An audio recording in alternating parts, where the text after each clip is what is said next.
నమస్తే, welcome to hit TV. నేను నరేష్. ఈరోజు మనతో పాటు సామాజిక రాజకీయ విశ్లేషకులు వి ప్రకాష్ గారు ఉన్నారు. మాట్లాడతాం సార్. నమస్తే. నమస్తే నరేష్. సార్, రాష్ట్రంలో అనేక పరిణామాలు జరుగుతున్నాయి.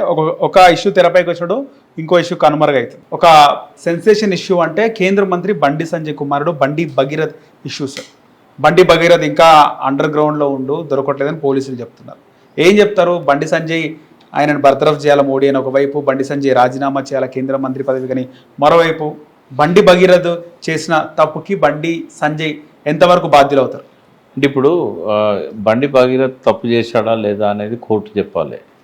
కేసు అయింది కాబట్టి కోర్టు ఇద్దరు పెట్టిన పరస్పరం కౌంటర్ కేసు కూడా అయింది. ఈయన ఒక పిటిషన్ ఇచ్చాడు, ఆమె ఒక పిటిషన్ ఇచ్చింది.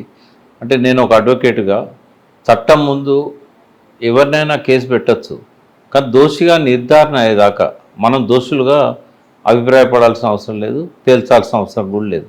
అలా ఎవరి తప్పు ఎంత అనేది కోర్టులు డిసైడ్ చేయాలి. ఎందుకు దానికంత ప్రాధాన్యత వచ్చింది అంటే తండ్రి కేంద్ర మంత్రి కాబట్టి దానికంత ప్రాధాన్యత వచ్చింది. నాకు తెలిసినంత వరకు ఇద్దరు ఒకటే సామాజిక వర్గానికి సంబంధించిన వాళ్ళని చెప్పి అంటున్నారు. మున్నూరు కాపా సార్? ఇద్దరు మున్నూరు కాపు అని అంటున్నారు. మరి అమ్మాయిది కన్ఫర్మ్ చేసుకోవాలి. బీసీ అని అన్నారు కానీ మున్నూరు కాపు అనేది కూడా తెలుస్తూ ఉంది. సరే, రిలేటివ్స్ ఏమైనా అవుతారా సార్? ఇద్దరు తెలియదు. అయితే ఇద్దరు ఒకటే సామాజిక వర్గానికి సంబంధించిన వాళ్ళు కాబట్టి అది పాసిఫై అవుతుంది. ఎందుకంటే కమ్యూనిటీ ఉంటుంది, కుల పెద్దలు ఉంటారు, దాన్ని ఏదో ఒక రకంగా ఒక పరిష్కారానికి తీసుకొస్తారు. అంటే ఇది ఇట్లాంటి కామన్గా జరుగుతున్నాయి. ఇప్పుడు అబ్బాయి అమ్మాయి ప్రేమించుకోవడము, లేదంటే అమ్మాయి కోపం వచ్చినప్పుడు అబ్బాయిని దూరం చేసుకోవడము. అయితే అక్కడ సమస్య ఏంటంటే మైనర్ అని అంటున్నారు. మైనర్ అయినప్పుడు పేరెంట్స్ అలో చేయాల్సింది లేకుండే. ఇప్పుడు ఒక 17 ఏళ్ళ అమ్మాయి చుట్టమైతే కాదు, దగ్గర చుట్టాలైతే ఏం కాదు. చుట్టాలని కూడా ఎక్కడ లేదు. కమ్యూనిటీ ఒకటి కావచ్చు కానీ చుట్టాలు వాళ్ళది కరీంనగర్, ఈమె ఉండేది హైదరాబాదు. అయితే ఎవరి ద్వారానో పరిచయం అయినప్పుడు పేరెంట్స్ దాన్ని ఎంకరేజ్ చేయడం ఎంతవరకు కరెక్ట్? అతన్ని నెంబర్ పెట్టుకొని ఏది తిరుపతి పోవడం కావచ్చు, అరుణాచలం పోవడం కావచ్చు, ఇట్లాంటివి పోయినామని చెప్తున్నారు వాళ్ళు. మరి అమ్మాయిని అట్లా అలో చేయవచ్చా తల్లిదండ్రులు? ఇప్పుడు సామాజిక వర్గం ఏదన్నా కానీ ఒక మైనర్ అమ్మాయిని ఎంకరేజ్ చేయవచ్చా? ఎక్కడి నుంచి వచ్చిండు మీ కుటుంబంలో భగీరథ్ ఇష్టపడతాడు కావచ్చు అమ్మాయిని. మరి ఇంకా అమ్మాయికి వయసు రాలేదు, 17 ఇయర్సే ఉంది. ఇప్పుడు మీ పరిచయాలు కొనసాగొద్దు, మీరు ఏదైనా ఉంటే ఫోన్లో మాట్లాడుకోండి. మేజర్ అయినాక వచ్చినట్టయితే మీకు ఇంట్రెస్ట్ ఉంటే మేము పెళ్లి విషయం మాట్లాడుకోవచ్చు అని చెప్పి కంట్రోల్ చేయాల్సి ఉండే. బట్ ఆ ఫ్యామిలీతో నేను పోయి తిరిగిండు అంటే ఏమన్నట్టు? వాళ్ళు అన్డ్యూ అడ్వాంటేజ్ తీసుకోవాలనుకున్నారు వాళ్ళు. ఎందుకు ఇతను మంత్రి కొడుకు, మనకి ఏదైనా రేపు అవసరాలు ఉంటాయనుకున్నారా, డబ్బు ఉన్నదనుకున్నారా, మనకు తెలియదు. ఇది ఫేర్గా లేదు ఈ కేసు. అంటే ఇద్దరి దిక్కు తప్పు కనబడుతూ ఉంది. భగీరథ్ కొంత ముందుకు పోయి ఉంటాడు, అడ్వాన్స్ అయి ఉంటాడు, మనకేం తెలియదు అది కూడా. ఎందుకంటే పోలీస్ స్టేషన్లో ఎంక్వైరీలో ఉన్న మ్యాటర్ మీద వాళ్ళు ఏదో ఒకటి చెప్పకుండా మనం ఏం చెప్పడానికి లేదు. అయితే ఏది ఎట్లున్నా కూడా స్పెక్యులేషన్స్ ఉన్నాయి. ఇష్టం లేకుండా ఏముండదు. అత్యాచారం అనేది ఎవరు చెప్పట్లేదు. వాళ్ళు కూడా ఇచ్చిన దానిలో అత్యాచారం అని చెప్పలేదు. అది మీడియాలో ప్రచారం అవుతున్నది. అత్యాచారం అనేది ఎక్కడ లేదు, ఏది లేదు. ఉంటే అది ఎప్పుడో వైద్య పరీక్షలు చేయించేవాళ్ళు కదా. మరి అమ్మాయి కంప్లైంట్ ఇచ్చినాక ఆమె వైద్య పరీక్షలు చేయించారా? కేసు దేనికి పెడితే సార్ మీరు కూడా ఒక అడ్వకేటే అంటే ఇప్పుడు ఏమేమి వస్తాయి దాంట్లో? మైనర్స్ మీద ఏ రకంగా అత్యాచారాలు చేయడానికి ప్రయత్నం చేసినా, లేకుంటే వాళ్ళవి అవుట్రేజ్ ఆఫ్ మోడెస్టీ అని ఇట్లాంటివి ఉంటాయి. ఇదివరకు కూడా ఐపీసీలో కూడా 354 సెక్షన్ ఉండేది. అమ్మాయికి ఇష్టం లేకుండా బిహేవ్ చేయడం, అదివన్నీ ఇప్పుడు మైనర్ ఉన్నప్పుడు ఇష్టం ఉన్నా ఇష్టం లేకున్నా నేరమే. మా 18 ఇయర్స్ దాటినాకనేమో ఇష్టం ఉంటే అది నేరం కాదు. ఈ 18 ఇయర్స్ లోపల వాళ్ళు ఇష్టంతో పోయినా నేరమే అవుతుంది. అది ఇట్లాంటివన్నీ ఉన్నాయి. నేను అనేది ఏంటంటే అది కేసు సెక్షన్స్ అట్రాక్ట్ అవుతున్నాయా కాదా అనేది వాళ్ళు ఇచ్చిన కంప్లైంట్, దాని మీద వచ్చిన ఎవిడెన్స్, ఇవన్నిటిని బట్టి ఉంటుంది. ఇక్కడ నాకు ఒక అభిప్రాయం ఉన్నది. ఏమనంటే రాజకీయ నాయకుల కుటుంబాలలో కూడా కుటుంబ సభ్యులు కొన్ని పొరపాట్లు చేస్తుంటారు. చాలా జరుగుతూ ఉంటాయి. అది సామాన్యుల కుటుంబాల్లో జరుగుతాయి, రాజకీయ నాయకుల కుటుంబాల్లో కూడా జరుగుతాయి. వీటిని రాజకీయాలకు ఎంతవరకు ఆపాదించవచ్చు? ఇప్పుడు నీకు ఒక పేరు చెప్పకుండా చెప్తా, ఒక రాజకీయ నాయకుడి మీద నీకు కోపం ఉంది. కోపం ఉన్నప్పుడు ఆ కోపాన్ని తీర్చుకోవడానికి రాజకీయాలే వాడుకోవాలి. కానీ ఇంట్లో జరిగే సంఘటనలను రాజకీయాలకు ముడిపెట్టడం ఎంతవరకు కరెక్ట్ అవుతుంది? ఒకటి.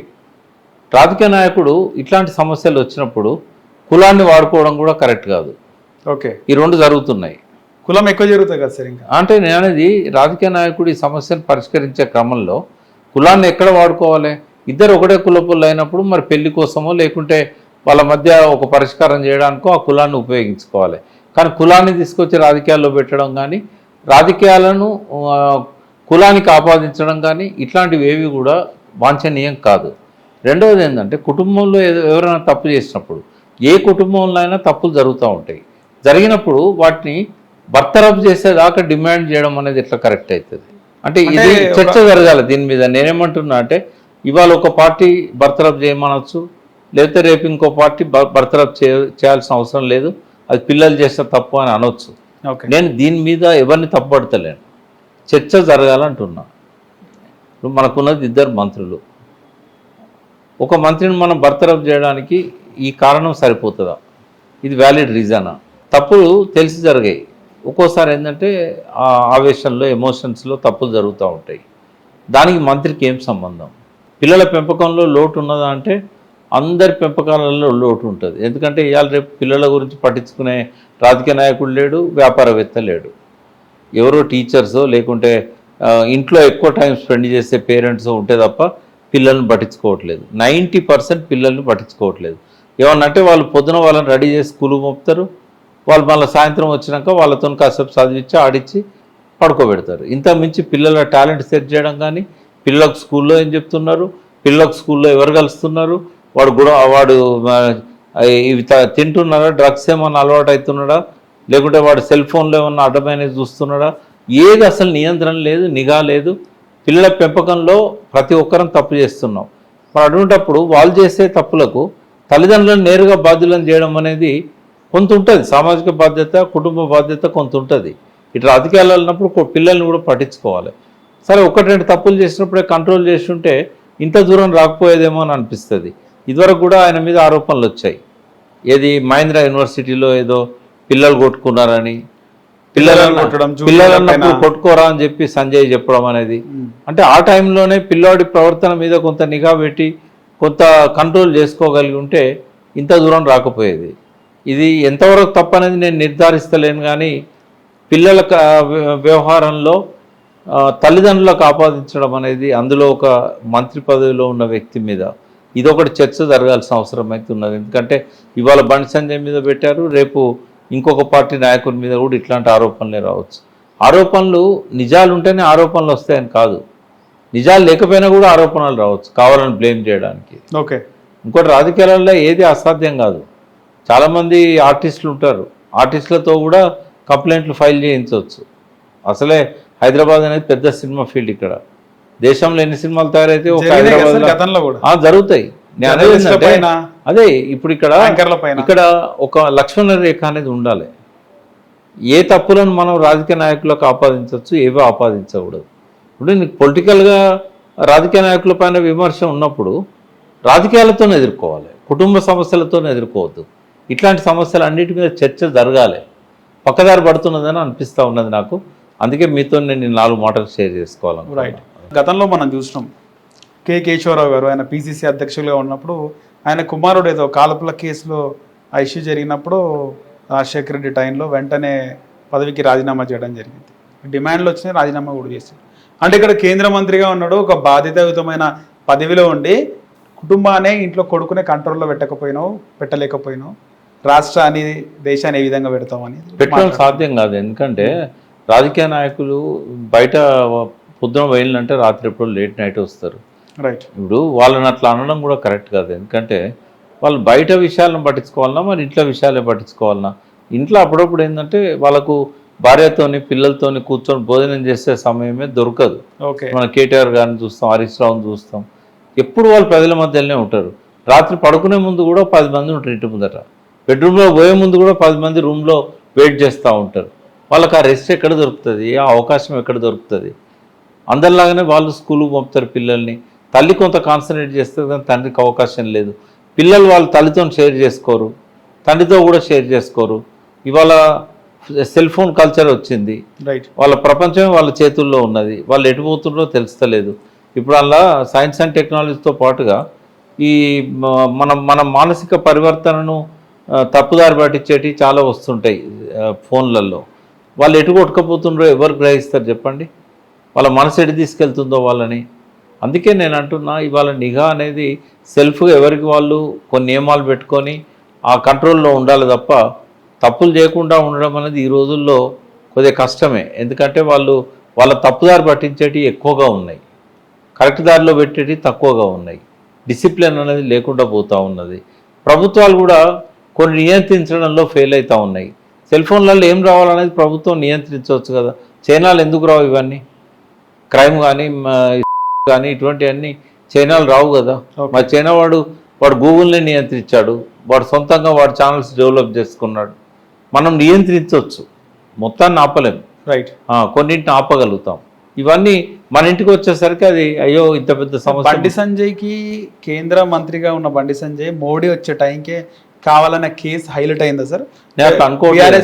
అంటే ఆర్ఎస్ ప్రవీణ్ కుమార్ చెప్పేది ఏంటంటే ఇతను సంగప్ప దీనిలో మీడియేటర్గా పోయాడు. సంగప్ప వారం నుంచి మీడియేట్ చేస్తుంటే కరెక్ట్ మోడీ వచ్చే టైంకి ఎందుకు బయటకు వచ్చి యాక్సిడెంటల్గా వచ్చింది అది. ఎందుకంటే వారం 10 రోజుల నుంచి నడుస్తున్నది అనేది వాళ్ళే చెప్తారు. సంగప్ప కాంప్రమైజ్ చేస్తున్నాడు పోయి అంటే లేదు, ఆయన ఒక ప్రయత్నం చేసిండు, తప్పేమున్నది? ఇట్లాంటి జరిగినప్పుడు ఒక ప్రయత్నం చేస్తే తప్పేం లేదు కదా. సంగప్పని నేనేం తప్పట, ఒక ప్రయత్నం చేసిండు ఆయనే. కానీ వాళ్ళు చెప్పేటి అని నిజాలని కూడా నేను నమ్మట్లేదు. అమ్మాయి వాళ్ళ సైడ్ వాళ్ళ డిమాండ్స్ ఏమున్నాయి సార్? వీళ్ళు చెప్పేది విన్నా నేను. బీఆర్ఎస్ వాళ్ళు ఇస్తున్న వాటిలలోనే ఇట్లా అంటే వాళ్ళు ఏంటంటే అమ్మాయికి అన్యాయం జరిగిందని చెప్తున్నారు అని చెప్పారు. వాళ్ళ డిమాండ్స్ ఏం చెప్పలేదు. న్యాయం జరగాలి అమ్మాయికి అని చెప్తారు. అంటే ఇప్పుడు అమ్మాయికి న్యాయం జరగాలంటే అమ్మాయిని పెళ్లి చేసుకోవాలి బండి భగీరథ అట్లా కూడా వాళ్ళు ఏమో అడుగుతున్నారు. కేసు పెట్టాలి, శిక్షించాలి అనేది వాళ్ళు అడుగుతున్నారు. న్యాయమే కదా. ఇప్పుడు 17 ఏళ్ళ అమ్మాయి మీద అతను ఏ రకమైన ప్రవర్తన ఎట్లున్నది, సెక్షన్స్ కిందికి వచ్చినా రాకపోయినా కూడా ఏది జరిగినా కూడా అది నేరమే అవుతుంది కదా. మైనర్ అమ్మాయిని ఈయన పరిచయం చేసుకొని ఆమె వెంటబడడం ఒక తప్పు అయితే, వాళ్ళు ఎంకరేజ్ చేయడం వాళ్ళది కూడా తప్పే అవుతుంది. అంతే కదా. వాళ్ళు ఎందుకు రానిచ్చారు? అండర్ గ్రౌండ్ పోలీసులకు చిక్కకుండా ఎందుకు ఈ విధంగా ఉంటున్నాడు బండి భగీరథ? అట్లేం ఉండదు. ఇప్పుడు అంటే వార్తలు వాళ్ళు అనుకుంటే అది పెద్ద సమస్యనా? ఆయనకే చెప్పి మీరు పంపించండి, మేము కేసు పెట్టి పంపిస్తామంటే పంపిస్తారు. వాళ్ళు పోలీసులో ఇన్వెస్టిగేషన్ టైం కదా ఇది. ఇన్వెస్టిగేషన్ చేసినాక అరెస్ట్ చేయడమా లేకుంటే వాళ్ళకి స్టేషన్ బెయిల్ ఇవ్వడమా, ఆ సెక్షన్స్ యొక్క సివియారిటీని బట్టి అది కేసు ఉంటుంది. రాజకీయంగా ఎదుర్కోలేక ఇలాంటివి చేస్తున్నారని బండి సంజయ్ అంటున్నాడు. దాంట్లో ఎంత వాస్తవం ఉందంటారు సార్? నేనేమంటున్నా అంటే ఏ పార్టీ కూడా రాజకీయాలను ప్రక్షాళన చేయాలనే ఆలోచనలు లేవు. అవతలోడు దిగజారండి కదా, నేను కూడా దిగజారుతాం అన్నట్టే కనబడుతూ ఉన్నది. అది బండి సంజయ్ కావచ్చు, ఇంకో పార్టీ కావచ్చు, ఎవరైనా కావచ్చు. ఇప్పుడు విలువలున్న రాజకీయాల్లో ఇట్లాంటివి పెద్ద సీరియస్గా తీసుకోరు. ఏమనంటే అది పర్సనల్ ఇష్యూ అని అంటారు, ఆ కుటుంబానికి సంబంధించింది అని అంటారు. దానికి ఇంత ప్రాధాన్యత రాదు. కొడుకు తప్పు చేస్తే ఖచ్చితంగా శిక్షించండి. కొడుకుని ఎన్కేసుకు వస్తే బండి సంజయ్ని టార్గెట్ చేయాలి. కొడుకు మీద కేసు పెట్టకుండా ఉంటే బండి సంజయ్ని టార్గెట్. బహిరంగంగా ఎందుకు చెప్తలేడు? కేసు పెట్టారు కదా, ఆల్రెడీ కేసు పెట్టారు. కొడుకు తప్పుంటే శిక్షించండి, నాకు ఎలాంటి చెప్పాలి. రాజశేఖర రెడ్డి కూడా గతంలో చెప్పాలి, అసెంబ్లీలో జగన్మోహన్ రెడ్డి కూడా చెప్పాలి కొడుకు తప్పు చేస్తే ఊరేయండి. ఆయన చెప్పకపోయినా కూడా ఆటోమేటిక్ గా చట్టం తన పని తను చేసుకుంటా. ఇంకా పెద్దరికం ఉంటది కదా కేంద్ర మంత్రి ఆ మాట చెప్తే. అంటే చెప్పాలి, ఆయన ఎందుకు చెప్పకూడదు? అవసరమైతే నేనే తీసుకొచ్చి మీకు అప్పచెప్తా అని చెప్పాలి, నేను పంపిస్తా అని చెప్పాలి. కానీ ఎంతైనా బండి సంజయ్కి ఇది చాలా క్లిష్టమైన ఒక సమయం కదా సార్. అంటే బక్స్ అనేది ఎందుకంటే ఇంత పబ్లిసిటీ అయింది కదా, ఈ పబ్లిసిటీ అనేది ఆయన డెఫినెట్ గా ఆయన కర్మ రిటర్న్ వచ్చిందని కూడా మాట్లాడుతున్నారు. అంటే కేటీఆర్ నా విధంగా మాట్లాడడం లేకుండా చాలా మంది మీలాంటి రాజకీయ విశ్లేషకులు లేదు, కేటీఆర్ మాట్లాడతాడు, ఎందుకు మాట్లాడు. కానీ నేను కేటీఆర్ పైన బండి సంజయ్ ఏం మాట్లాడాడు నేను చూడలేదా? అంటే అసలు కేసీఆర్ పుట్టినావా ఎప్పుడన్నా అని చెప్పి ఎప్పుడన్నా కేసీఆర్ కి పుడితే అనే మాట. అంటే బండి సంజయ్ మొదటి నుంచి కూడా కొద్దిగా అడగోలుగానే మాట్లాడతాడు. ఎందుకంటే ఎలక్షన్లు అప్పుడు కూడా చూసాం కదా మనం, ఆయన ఒక హోమ్ మినిస్టర్ ఉండి కూడా అట్లా మాట్లాడకూడదు. ఆ నోరు జాగడం కావచ్చు, కొంత పరుష పదాలు వాడడం కావచ్చు, కొంత వ్యక్తిగతంగా ఇమేజ్ దెబ్బతీసే విధంగా మాట్లాడడం. కోపం ఎందుకు సార్? రాజకీయ కక్షలు ఎందుకు? కేటీఆర్ దారి తప్పినాయి రాజకీయాలని చెప్తున్నా కదా. కేటీఆర్ చాలా సమయంతోనే మాట్లాడేవాడు సార్. కేటీఆర్ కూడా అట్లనే మాట్లాడుతున్నాడు. అంటే మొన్నటి మీటింగ్ లో మనకు అట్లా అనిపించింది రాహుల్ గాంధీ. ఎందుకంటే బహుశా ఆయన కూడా అనుకొని ఉంటాడు వీళ్ళందరూ మాట కూడా దొరికింది అట్లా కాదు. అంటే వాడు అనే ఒక పదం కూడా మాట్లాడాడు. అంటే కూడా వచ్చింది. నేనేమంటున్నా అంటే ఈ బూతులు విని విని ఇక తప్పదేమో అని అనుకోని ఇంట్లో మాట్లాడి బయట వచ్చేసిందంట. లేదు, ఆయన మంచి కల్చర్, రేవంత్ రెడ్డి పీకి పా అనే లేదు నేనేమంటున్నా అంటే మంచి కల్చర్ ఉన్న వ్యక్తి కేటీఆర్. కానీ నేనేమంటున్నా అంటే విని విని అందరు అదే మాట్లాడుతున్నప్పుడు మొన్న నేను జీటీవీలో భరత్తో అన్నా, నేను ఏమన్నా అంటే ఏది పార్లమెంటరీ ఏది అన్పార్లమెంటరీ. పార్లమెంట్లో బూతులు మాట్లాడుతున్నారు, అసెంబ్లీలో బూతులు మాట్లాడుతున్నారు, పార్లమెంట్ సాక్షిగా అబద్ధాలు చెప్తున్నారు, అసత్యాలు చెప్తున్నారు. బహుశా అదే పార్లమెంటరీ అవుతుందేమో. నేను షానిగా మాట్లాడితే అది అన్పార్లమెంటరీ కావచ్చు, నేను కూడా బూతులు మాట్లాడితేనే అది పార్లమెంటరీ లాంగ్వేజ్ అంటారేమో అని అన్నాను నేను. అంటే ఇప్పుడు డిమార్కేషన్ లేకుండా పోయింది. పార్లమెంట్ అసెంబ్లీలలో కూడా బూతులు మాట్లాడినప్పుడు అదివరకు బాతకాని షాపులు అన్నారు, ఇప్పుడు బూత్కాని షాపులు అయిపోయినాయి అవి కూడా. అంటే అబద్ధాలు అసత్యాలకు నిలయం అయిపోయినాయి. కాబట్టి ఒక పవిత్రమైన వ్యక్తులు ఇంట్లోకి వచ్చినా కూడా ఈ బురద అంటుతుంది వాళ్ళకు. చాలా కాలము ఎప్పుడు కూడా మాట దొరలేదు కేటీఆర్ గారు. బట్ ఈ మధ్య ఉపన్యాసాలలో అపరుష పదాలు, కొంత అవతల వ్యక్తులను నిందించే పదాలు కొన్ని వస్తున్నాయి. అది రాకపోతేనే బెటర్, ఎందుకంటే ఆయనకు ఒక స్ట్రాంగ్ ఫాలోయింగ్ ఉంది. ఆయనకున్న ఫాలోయింగ్ అంతా ఎలైట్ పీపుల్, ఐటీ వాళ్ళు, ఎడ్యుకేటెడ్స్, వాళ్ళు కొంచెం ఇబ్బంది పడతారు ఇట్లాంటి మాటలు ఆయన నోట్లోంచి వింటే. మామూలుగా ఉన్న కామన్ మ్యాన్ చప్పట్లు కొడతారు, ఇల్లు వేస్తారు. కానీ తనకున్న ఒరిజినల్ ఫాలోయింగ్ అనేది వాళ్ళు కొద్దిగా బాధపడుతున్నట్టుగా కనబడతా ఉంది. బట్ ఎవరైనా కూడా సంయమనంతో ఉండాలి. బండి సంజయ్ అయినా కేటీఆర్ గారు అయినా తప్పులు జరుగుతూ ఉంటాయి, జరిగినప్పుడు వాటిని సరిదిద్దే విధంగా ఉండాలి. ఇప్పుడు మన ఇంటి మనిషి తప్పు చేస్తే కడుపులో పెట్టుకోవాలంటాం, సరి చేసుకోవాలని అంటాం. ఇప్పుడు అన్ని పార్టీలలో ఉన్న నాయకుల మధ్యలో కూడా అటువంటి సయోధ్య, ఆ సంస్కారం వాళ్ళ లోపల ఉండాలి. ఇప్పుడు బండి సంజయ్ కొడుకు తప్పు చేస్తాడు, రేపు ఇంకో కొడుకు తప్పు చేస్తాడు. ఇట్లా ఒకరినొకరు వేసుకుంటూ పోతూ ఉంటే, నిందించుకుంటూ పోతూ ఉంటే ఎంతకాలం? అంటే రాజకీయాలకు వీటిని వాడుకోవద్దు అనేది నా సలహా. ఓకే, సో అందరి జీవితాలు ఇలాంటివి జరుగుతూ ఉంటాయి కామన్. అది జరగకపోయినా ఆరోపణలు చేస్తాం. ఓకే, సో కేటీఆర్ కూడా ఇంకా దీనిపైన రెస్పాండ్ కాలేదు. అంటే ఈ ఇష్యూస్ జరుగుతున్నా కూడా, అంటే బీఆర్ఎస్ ఒక స్టాండ్ తీసుకున్నది కదా, ఈ రోజే మాట్లాడుతున్నా. అంటే అట్లని కాదు, కేసీఆర్ తో బీఆర్ఎస్ ఒక స్టాండ్ తీసుకున్నది కదా. ఇవాళ అందరూ ప్రెస్ పత్రికల ముఖంగా ఖండిస్తున్నారు, ఇవన్నీ చేస్తున్నారు. ఫామ్ హౌస్ లో కూడా అది ఏదైనా దాని గురించి కాదు, ఫామ్ హౌస్ లో మీటింగ్ సంస్థాగతంగా ఎట్లా బలోపేతం, ఈ మాట కూడా చెప్తారు కదా సార్ కేసీఆర్ గారు. అది పెద్దగా కేసీఆర్ దాకా పోతాను నేను అనుకోవట్లేదు. బట్ కేటీఆర్ లాంటి వాళ్ళు స్పందించాల్సిన అవసరం లేదు. ఇది కింది స్థాయి నాయకులు డిమాండ్ ఏదైతే చేస్తున్నారో న్యాయం జరగాలి అమ్మాయికి అనే దానిలో తప్పేం లేదు, 100% న్యాయం జరగాలి. బండి సంజయ్ని రాజీనామా చేయాలనే దాకా పోవాల్సిన అవసరం లేదు. బండి సంజయ్ డెఫినెట్గా దోషిగా నిలబడతాడు, ఎందుకంటే కొడుకు తప్పులకు తండ్రి బాధ్యత వహించాల్సి వస్తుంది, ఆయన సరి చేసుకోవాల్సి వస్తుంది. కానీ దీన్ని అడ్డం పెట్టుకొని రాజకీయంగా బురద జల్లడం అనేది కరెక్ట్ కాదు. రైట్. హిట్ టీవీ యాప్, ఇందులో short news, live news, entertainment shows, movies, digital magazines తో పాటు మీ జిల్లా వార్తలను కూడా ఫ్రీగా చూడొచ్చు. ఇంకెందుకు ఆలస్యం, వెంటనే హిట్ టీవీ యాప్ ని డౌన్లోడ్ చేసుకుని ఫ్రీగా ఎంటర్టైన్మెంట్ పొందండి. Hit TV app. Hit TV app. Please download hit TV app. Hit TV app ని ఫ్రీగా డౌన్లోడ్ చేసుకొని ఎంజాయ్ చేయండి. మీకు నచ్చిన ఎంటర్టైన్మెంట్ కోసం హిట్ టీవీ యాప్ ని ఫ్రీగా డౌన్లోడ్ చేసుకొని ఎంజాయ్ చేయండి. హిట్ టీవీ యాప్ ని డౌన్లోడ్ చేసుకుని ఆస్వాదించండి, ఆశీర్వదించండి. ఇంతమంది సెలబ్రిటీలు హిట్ టీవీ యాప్ ని డౌన్లోడ్ చేసుకోండి అని చెప్తున్నారంటే ఎంత మంచి యాప్ ఆలోచించండి. అమెరికా అమెరికా అమెరికా అమెరికాలో చదవాలనుకునే వాళ్ళకి విశ్వసనీయమైన పేరు మన శౌర్య కన్సల్టెన్సీ.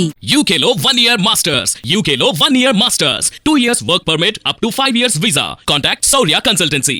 Contact 89851 89851.